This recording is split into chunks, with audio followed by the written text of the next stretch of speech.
Before we begin, take note of the timing.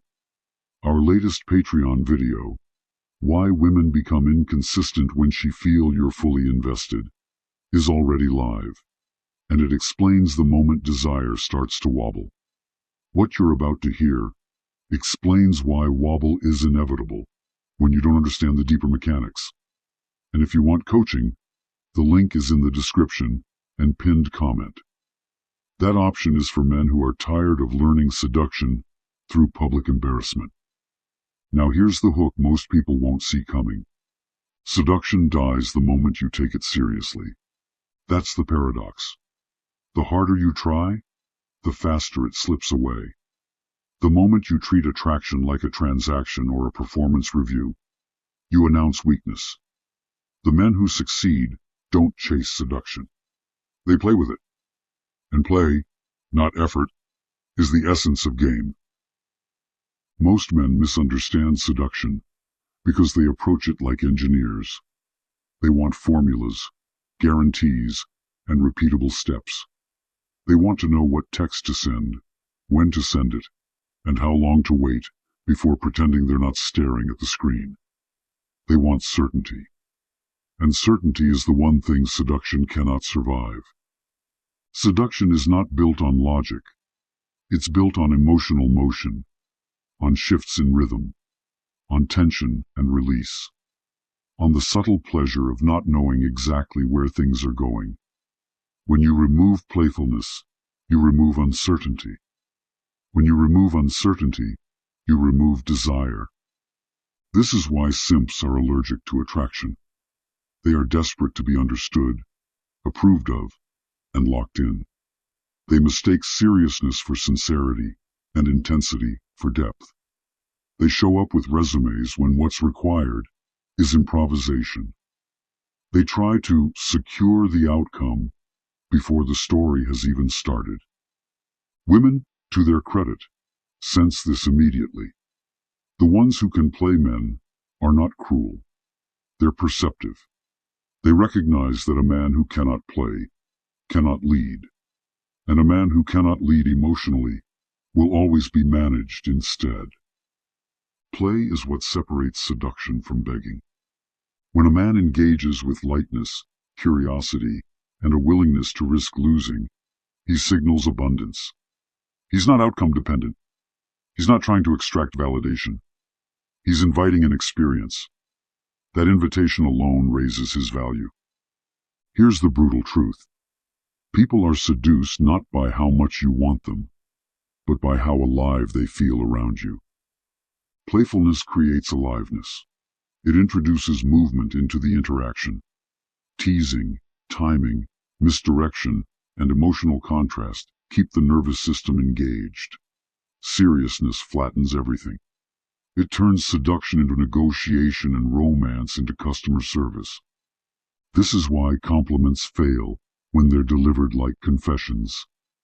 "I really like you" lands differently from a smirk and a half sentence that implies interest without surrendering control. The first hands over power. The second keeps it in circulation. Men who understand this stop trying to convince. They provoke. They don't explain themselves to death. They let silence hang. They let curiosity do the heavy lifting. They treat attraction as something to be experienced, not secured. Psychology supports this in ways that are inconvenient for earnest men. Research published in Personality and Social Psychology Bulletin found that perceived playfulness is strongly associated with increased attractiveness and romantic interest, largely because playfulness signals confidence, creativity, and social intelligence. In short, the brain associates play with safety and excitement simultaneously, a rare and potent combination. This is why seduction feels effortless when it works. Effort is invisible. Play masks intention. And what's hidden is always more powerful than what's announced. Men fail at seduction when they reveal their hunger too early. Hunger repels because it creates pressure. Pressure collapses play.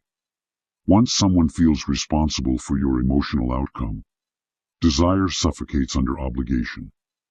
Women who play men understand this instinctively. They flirt without attachment. They engage without urgency. They allow men to chase illusions they themselves don't cling to. That detachment isn't cruelty. It's leverage. The irony is that men accuse these women of manipulation while simultaneously handing them the rope. The woman didn't create the imbalance. She noticed it and used it. Power doesn't require permission. To seduce effectively, you must be willing to lose.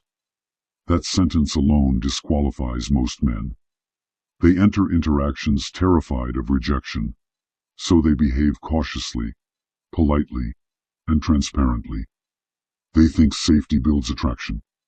Safety builds friendship. Play requires risk. A joke that might fall flat. A tease that might provoke. A pause that might end the conversation. Those risks signal confidence because only someone with options can afford them. This is where dark humor comes in. The men who try hardest to avoid awkwardness are the ones who create it. They sanitize themselves into irrelevance. They become agreeable shadows, proud of their emotional hygiene, confused about their sex lives. Seduction thrives on edges, on moments where things could tip either way. Play allows you to dance near those edges without falling off. Seriousness pushes you straight over. Once a man understands that play is the vehicle, everything changes. He stops auditioning for approval. He stops explaining his intentions. He stops trying to be chosen and starts choosing his behavior deliberately. He becomes harder to read, not because he's deceptive, but because he's not invested in controlling the outcome. His emotional state doesn't spike or crash based on immediate feedback. That steadiness creates intrigue, and intrigue is the engine of seduction. Notice how children captivate attention effortlessly. They're fully present, curious, and unself-conscious. They play without worrying about how they're perceived. That freedom is magnetic. Adults lose it because they're obsessed with managing impressions. Seduction requires you to reclaim that freedom strategically. Play also creates emotional contrast. A teasing moment followed by sincerity. Distance followed by warmth. Silence followed by engagement. Contrast keeps attention locked. Flat emotional lines lose it. Men who don't understand this overdo consistency. They show up the same way every time, say the same things, offer the same energy. They confuse reliability with desirability. Reliability keeps the lights on. It doesn't light the fire. The seducer understands pacing. He knows when to advance and when to retreat. Not as a tactic, but as a rhythm. Like music, seduction needs variation. A song with one note becomes noise. Here's where most men panic. They worry that playfulness means not being taken seriously. The opposite is true. Playfulness signals mastery. Only someone in control can afford to be light. Only someone with depth can afford to joke near the edge. Desperation is heavy. Play is light. Gravity always favors the lighter object in motion. Now for your homework, because observation without application is just entertainment. For the next 2 weeks, remove outcome from your interactions. Not rhetorically, nervously. When you speak to someone you're attracted to, focus on creating a moment, not securing a result. Say the interesting thing, not the safe thing. Allow pauses. Allow misunderstandings. Don't rush to clarify or reassure. Watch how people respond when you stop trying to manage their reactions. Notice who leans in when there's space instead of pressure. Notice how your own anxiety spikes and then fades when you don't feed it. Also, audit your seriousness. Where are you performing gravity when levity would serve you better? Where are you over-explaining instead of letting curiosity work? Make adjustments without announcing them. If someone loses interest, let them. Seduction is not retention at all costs. It's selection. Every loss refines your posture. If this video sharpened your understanding of seduction, play, and power, subscribe if you liked it. Not out of loyalty, but because repetition is how instincts are built. And leave a comment answering this question. When was the last time you killed attraction by trying too hard to secure it? Your answer will tell you exactly where your game stopped being play and started being work. Welcome to the dark side of your mind, an armory disguised as advice. Everything here exists to give you clarity sharper than the games being played against you. The reading is where I dissect your situation with precision. What he meant, what he didn't, what you missed.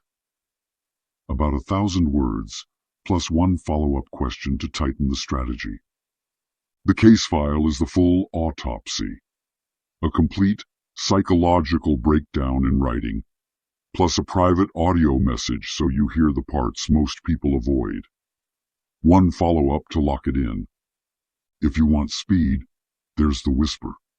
400 words. Direct. Unfiltered. No extra dialogue.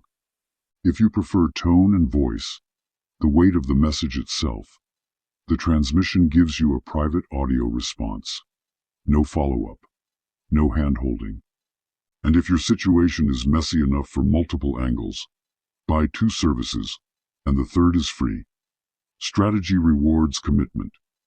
If you want the truth delivered publicly, without exposing yourself, there's the public whisper. One question, one strategic answer, posted for others to learn from. Short, clean, no follow-up. You already know why you're here. You ask your question, and within 72 hours, you get clarity most people never develop. Emotional discipline, psychological leverage, the ability to stop repeating patterns that drain you. The dark side of your mind isn't here to soothe you. It's here to change how you move.